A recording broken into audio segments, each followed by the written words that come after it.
Hi everybody, Kirsty, Goddess of Neptune here. I hope you're doing well. Just bringing you an astrology overview for the Sun transit into Taurus. We are on the cusp of Taurus season as I'm recording this, and it will be happening on the 20th of April for us in the UK at 9:14 a.m. Apply your own time zones as appropriate, but that's when we have 0 degrees of Taurus for the Sun. Can't say that without mentioning that 4 hours before we have a new moon in Aries, at the final degrees of Aries, 29 degrees, with a solar eclipse. Both the sun and the moon will be 29 degrees Aries. And of course, new moon in Aries, it's the second one in Aries, and there will be heightened energy because of this solar eclipse. Could also be illumination of certain aspects as well. And interestingly, this tapestry behind me, you see, we have the moon in the middle, and it's kind of got, you know, 2 halves of the sun, and it's emerging from that. But there is light where the sun's shining at the moment. On this, it's illuminating part of the moon. So I thought that was quite symbolic, actually, of this new moon, because the solar eclipse could be lighting up, could be illuminating our feelings regarding our soul's essence, regarding that empowerment of self, Aries energy, and that warrior within of that which we've been going through, this heavy transformation, trying to find ourselves, to know ourselves, to own ourselves in terms of personal power. And there is reflection to that. There has been reflection. There has been deep transformation and purging going on. And those of you resonating with that will know exactly what I'm talking about. So it has been a time of it lately. So the new moon with solar eclipse is happening for us in the UK at 5:12 a.m. on the 20th of April. Apply your own time zones, of course, as appropriate. 4 hours and 2 minutes later, we have the sun then transiting into Taurus. So the sun moves from fire energy and moves into earth energy. So there is that essence of grounding in our reality when it comes to our worth and values, because of course Taurus rules the second house and is all about worth and values. So grounding in our reality, having gone through all of this empowerment of self with energy that's been going on in Aries, Chiron's still there as well, lots of wounds we've had to face, our healing journey, everything that's been going on in relation to that. And now we want to ground in our reality when it comes to our worth and values, truly understanding that this is our reality. And of course, where we still need to make changes, Pluto's still doing his thing, Saturn's still doing his thing in terms of teaching us lessons and allowing us to really reflect on the past 3 years before Saturn moved into Pisces. So without going into all of that, there's been a lot going on, but we're here to focus on the sun moving into Taurus. I was going to say we're here to focus on the soon. So that could be relevant in some way. We're here to focus on the soon. Maybe that is about the near future for us in our lives, in our reality, with change that's coming, change that we have been empowered to make, but also necessary change that's been needed for our journey. So let's go into the chart, okay? That just threw me a bit because that came straight through there, soon. Okay, so something happening soon for us. Okay, let's have a look here. We have got, I want to pull up the right chart for you. Let's just check. There we go. Yeah. So I'm going straight to the UK chart here as well. All right. And just to give context, again, if anybody hasn't seen my astrology overviews, I like to pull up the UK chart because it gives some context to the transits of the time. And imagine it as a bit of a screenshot, a freeze frame of the cosmos at the time of this particular transit. So we're focusing on the sun moving into Taurus, which is 0 degrees of Taurus at the top here on this chart where the yellow line is.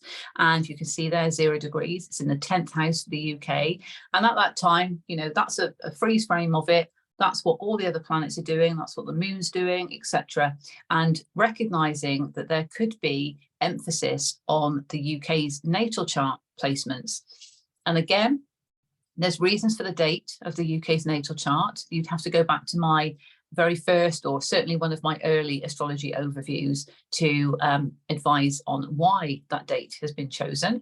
But if I can zoom in here, we can see at the top 0 degrees, the sun, okay, that's the outer wheel. for the transits, and the inner wheel is the UK's natal chart. And we know we've got the sun, we've got the UK's natal chart, sun, in the 10th house as well. So there is heightened energy within the collective when it comes to soul essence. But notice that the sun for the UK's natal chart is Aries, and we have just been in Aries season. Now the sun up there, you know, in the sky, is transiting into Taurus. So we've still got heightened energy by having, you know, the two suns there in the 10th house, if you like. But it's in a different sign. So there's certainly that empowerment of self at the core of us within the collective, you know, within the UK, and anybody resonating with this who's watching. But there is the need to now ground in our reality when it comes to our worth and values based on our soul essence, what we've learned throughout all of this, and how we're now going to bed it into our reality moving forward. Okay. So also, and this is similar to the new moon astrology overview that I did, with the sun and the moon and Vesta there, all in Taurus now, of course. There is a square to Pluto, and Pluto is all by himself in Aquarius, and for the UK, transiting through the 7th house of relationships. So we know from previous astrology reports recently that Pluto is calling for change and transformation when it comes to relationships. And we have Uranus, the planet of change, in the 11th house, of course, calling for change when it comes to connections with other people, because that is the house of connections with other people. So you may have found that certainly for a recent period, there has been emphasis on needing to transform, to change connections with other people, but also relationships with people, places, things, including our thought patterns, our beliefs, because as we evolve, things change naturally, and we have to then recognize, okay, is that still in alignment for me, or is it not? And we need to make adjustments because we're evolving, we're ascending, and certain parts of our reality as we've known up to this point may need to just fall away. And that sounds quite dramatic, but we are needing to roll with the times. I want to say that phrase is coming to me. We need to roll with the times here. So the square between the sun, Vesta, and the moon with Pluto is giving that challenging energy to transformation. So, okay, we know from having been in the Aries energy of that empowerment of self and what we need to focus on within the healing journey. And that's all change in itself, because as we heal, we do evolve through that journey, because we're processing, we're accepting, we're releasing, we're transmuting. And Jupiter has helped with that by expanding the opportunity for the healing and bringing great hope. But it can have been see, Mercury is almost in retrograde, not quite. It can have been uncomfortable to go through that, because obviously when we're faced with certain things like that on our healing journey, we've got to accept them and acknowledge them. And that can be difficult, that can be uncomfortable, especially if it's, you know, something that we've been attached to, whether it is a connection or whether it is a thought pattern. Through conditioning and programming, we've had to release and untether ourselves from all of that, and that can be hard. Detachment can be hard because we stay attached to things that cause us pain, or are maybe out of alignment, because it feels like it's comfortable, it feels like it's safe, when actually it's not. But it's just how we're programmed to deal with it, and detaching from things like that can be uncomfortable. So it has been a journey, it has been a time, as I said at the beginning of this video, and we need to recognize and embrace our own sovereignty and empowerment for getting through this journey, for doing everything that we've done up to this point. But of course, now we're needing to bed things into our reality, with the sun moving into Taurus, based on our soul essence, the sun energy, and relating to our worth and values, Taurus energy. And the moon also being there as well now, giving us that more sort of grounded emotional stance when it comes to that. So recognizing that we can help ground ourselves within our emotions relating to all of this. It's just the transformation that's needed. That can be challenging because of the reasons I've just mentioned. So I hope that makes sense. And Ceres, of course, offering this trine to Pluto, is bringing that expansive energy. So there is that kind of transformation in a positive way. We want to transform, we want to evolve. It's just when it's deep transformation, it can be quite uncomfortable. Now, I will point out, and I need to just move the chart. Hopefully you can still see that. But where we have in the second house here, and that is the second house ruled by Taurus. Obviously, in this chart, as you'll see, it's not, because we've got a bit of Virgo and a bit of Leo in there. And this is why charts are unique. So take it how it resonates. Your chart's going to be different to this. But for the UK, in the second house of worth and values, we have the UK's moon. So with the moon being in Virgo, there is that sort of that go-to place of maybe being a bit self-critical, you know, liking things a certain way, of course, how it makes you feel with the moon, emotions, but maybe being a bit critical. So when it comes to worth and values, it could have been hard going because a lot might have been coming up to the surface to be addressed regarding self-worth, regarding our emotions about our self-worth, especially with everything going on in Aries that was going on in Aries, because that was really calling for us to be the warrior, to be that sovereign leader, to really get things going. And yet there has been this aspect of the moon, certainly in the UK's chart, being in a sign that could be bringing up that self-doubt, you know, self-criticism for perhaps things that have been coming up in the healing journey. And Lilith transiting through the second house has maybe emphasized the shadow side of all of this. Now, of course, at the moment on this particular chart, at this time, at this freeze frame moment of the sun moving into Taurus, Lilith is conjunct the UK's moon.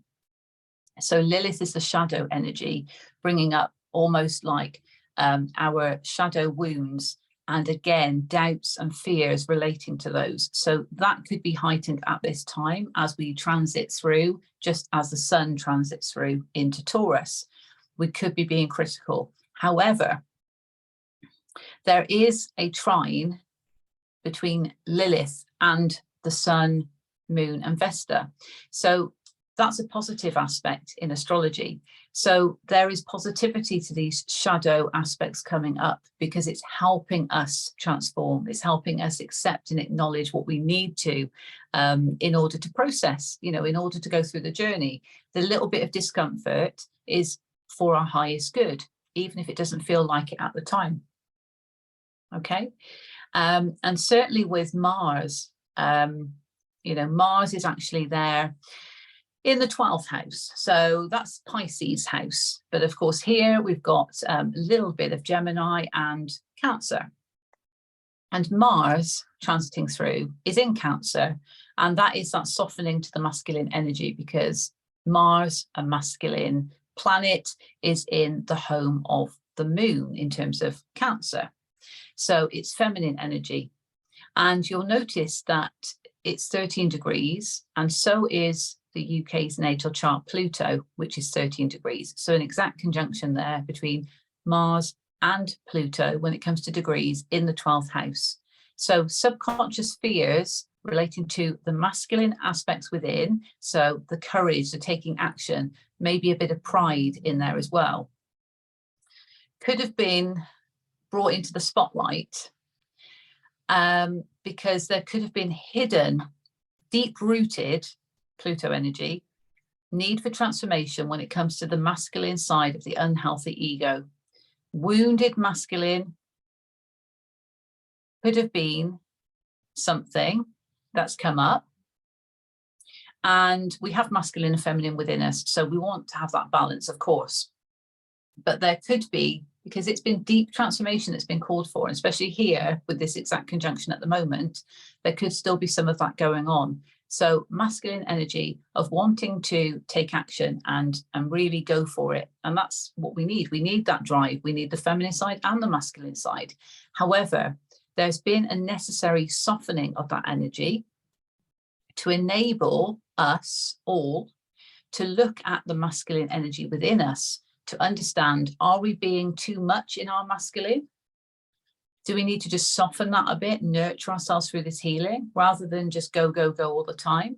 Are there any wounded masculine elements that are coming up that we need to address? What needs to be transformed? What could be deep? What could be hidden? What could be subconscious? What's really kind of like at the depths, deep-rooted stuff that we need to address? And again, that can be uncomfortable. But we are being asked to change, and it's all for our highest good. Absolutely. And the other thing I'll mention before I stop sharing this this chart is that we've got in the 9th house, which is the house of beliefs, religion. It can also indicate learning as well. We have Neptune transiting through, of course, Pisces. So Neptune's at home in Pisces. And there is this conjunction with Mercury in the natal chart for the UK. So Mercury, communication, our thoughts, can also be travel as well, but I feel here it's to do with communication. And also, within the UK's natal chart, there is Uranus there and Jupiter. So, changing up of communication and thought patterns and expansion of that energy naturally when it comes to beliefs. So almost being open-minded to beliefs is what comes through for me, and evolving with how things change. So being open-minded to beliefs, and being open-minded to learning, and allowing ourselves to be open to change in that way. With Neptune there, of course, Neptune is that magical, mystical, dreamy planet in the home sign of Pisces, which is that spiritual side. But there's also the shadow side, because there's light and shadow to everything. So there could be an element of deception around communication, because it's 26 degrees at this point, and Mercury in the natal chart is 24. So it's a 2-degree difference there. But there could just be some aspect of confusion around communication when it comes to our beliefs, or if there is something that you are wanting to learn or discover, there could just be this cloud of confusion at this current time. Take that how it resonates, because I felt drawn and compelled to say that. So it might be just hitting one of you out there in the collective, okay? We recognize also that with what's going on in the 9th house, the opposite house is the 3rd house of communication. And that's where we have the UK's natal Lilith, and Ceres is conjuncting that. So there is that opposition anyway between Ceres and the UK's natal chart Mercury, because both are 24 degrees. So there is expansion of that, perhaps challenge regarding communication when it comes to our beliefs, or being open-minded regarding our beliefs. And that's something that may need to be addressed.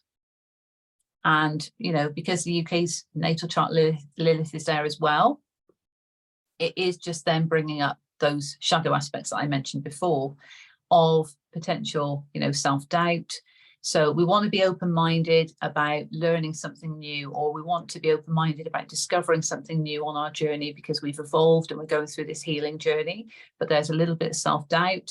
We've got that going on in our feelings that we know in the 2nd house of worth and values. But when it comes to communication and expression, perhaps feeling able to expand our communication in that way, to express ourselves fully, is maybe challenging because of the opposition energy.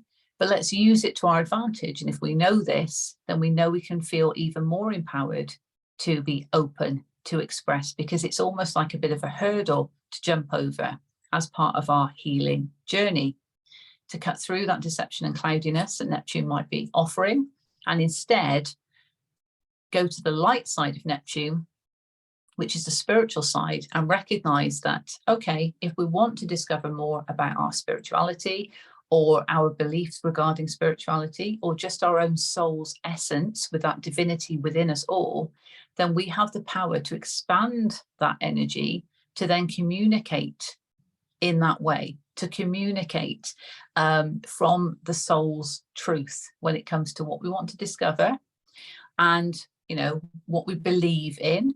So, you know, all that ninth house stuff. So take that as you will. I just wanted to cover some other transits whilst talking about, of course, the sun transiting into Taurus, because this is that snapshot at that time, 9:14 GMT or British Standard Time. Apply your own time zones, and this is on the 20th of April. Okay, so I'm going to stop sharing now. Okay, and it's just really to reinforce that message of grounding in our reality now, with Taurus season approaching, grounding in our reality and understanding that maybe our reality has had to change because we've evolved spiritually. And that could be another aspect of where what I've just mentioned in the ninth house going on. That we've had to recognize that we have changed, we have evolved as a soul, and our reality has to change to match up with that, to be in alignment with that. And that could be something that needs focus. And the new moon could be bringing that in, because it's kind of, you know, new moon, last degrees of Aries with the solar eclipse. It could be showing us all of that. And then all of a sudden, you know, Taurus season starts, right, let's get this reality bedded in now. And let's work on changing what we know we need to change, what we know we need to evolve because of what's been shown to us already. And let's embrace the shadow side that is coming up for our attention. Because how do we know if it doesn't come up for our attention? If we don't feel uncomfortable about it, how do we know it's different? We could just be going on a monotonous journey. This is life. This is Earth school in this 3D reality. And we're here to learn and experience and discover a lot about ourselves and others. But it's our journey, and we need to feel empowered to continue with what we're doing, the great work that we're doing on this healing journey. Okay. And you can see the sun is now illuminating more and is actually over the mouth of the moon. So think about expression of truth from the feelings, from our worth and values, truly expressing ourselves for who we are, what we value, and what we know we're worth. I'll leave it at that. I'm going to just take some cards from the Astro Codes deck. Okay. And as I mentioned, because I did cover the new moon in a previous overview, check that out on my channel if it resonates for you.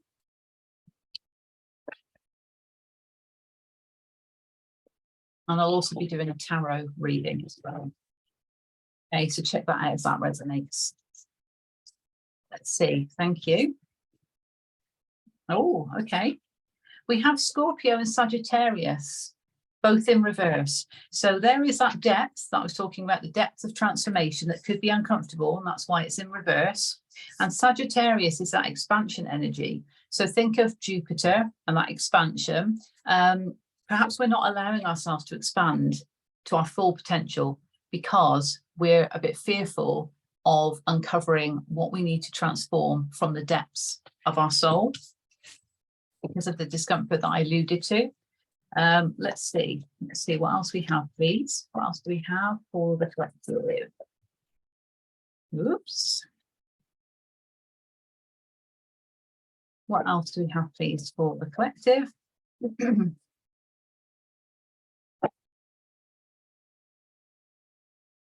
Thank you. Oh, interesting. Aries in reverse act.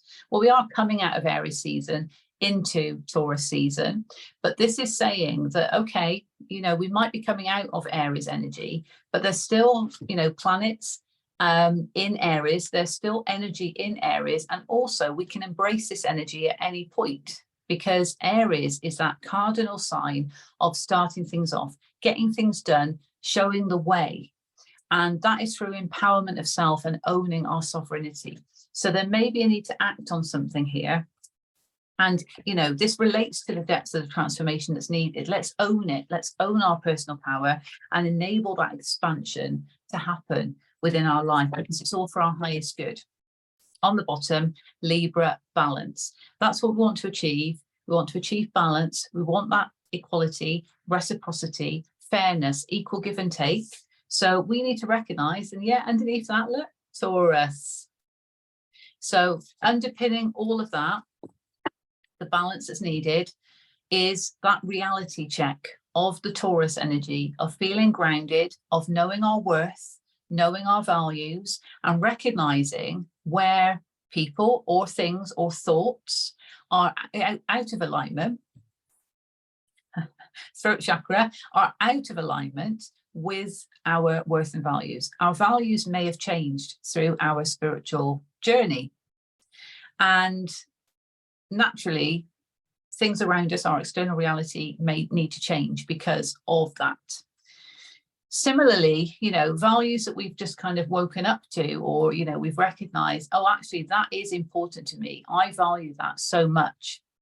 And as we've evolved through that, other people may not agree, or they may not resonate, or they just may not align anymore. So these are the connections that are probably under the microscope in terms of, do they need to change? And it's not to say they need to go. It's not to say that. Some cases that might need to be the case. But this is about change. So if a connection isn't fair, isn't balanced, it needs to change. So how can it change? Well, by us embodying our worth and values and knowing what we're worthy of, what's important to us, that Taurus energy, worth and values, and understanding that if that's not reciprocated back, something needs to change. Okay? Strongly about that. Let's go for the Queen of the Moon. Seeing as I am recording it before the new moon, let's just see if we've got any additional messages here from the Queen of the Moon, who is a sovereign being. And if you check out the picture there on the card, absolute sovereign being. And that's what we all are. We are only discovering our potential, you know, through this healing journey. And actually, it's helping us. It's empowering us.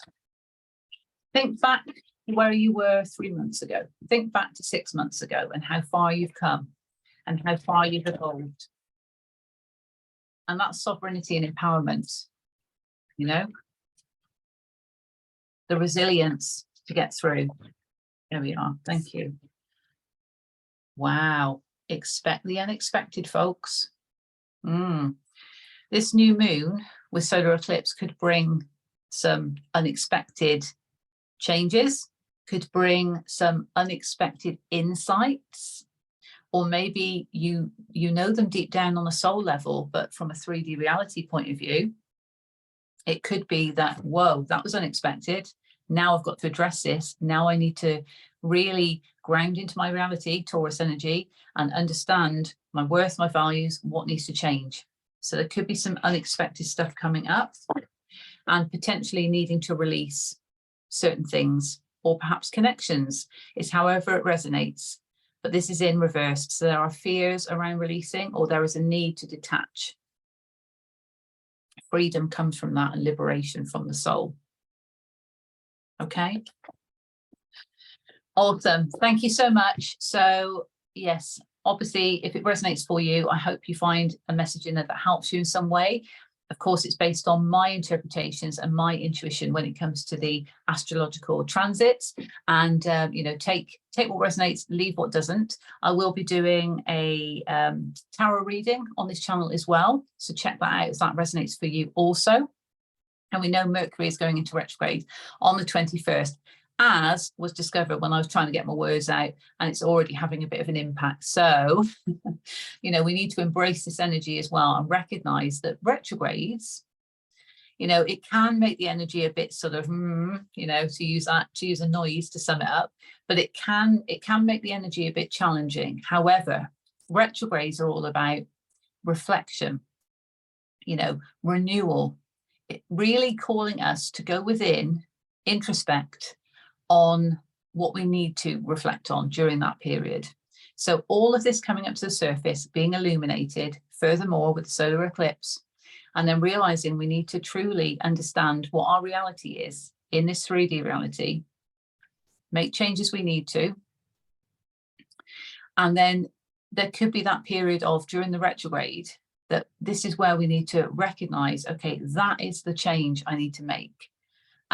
Knowing that when Mercury is then out of retrograde, which won't be until the 14th of May, and then of course we've got post-shadow phase, that then action can be taken. But it's a good opportunity for reflection And we need to think of it in that way, even if it can make the energy a bit challenging, but it's all for our highest good, of course. So let's see how it goes. But happy Taurus season that we're on the cusp of. And yes, just make sure that you are acknowledging your worth and values and bedding in your reality in relation to that. So I'm sending you love and blessings. Until the next time, take care, everyone.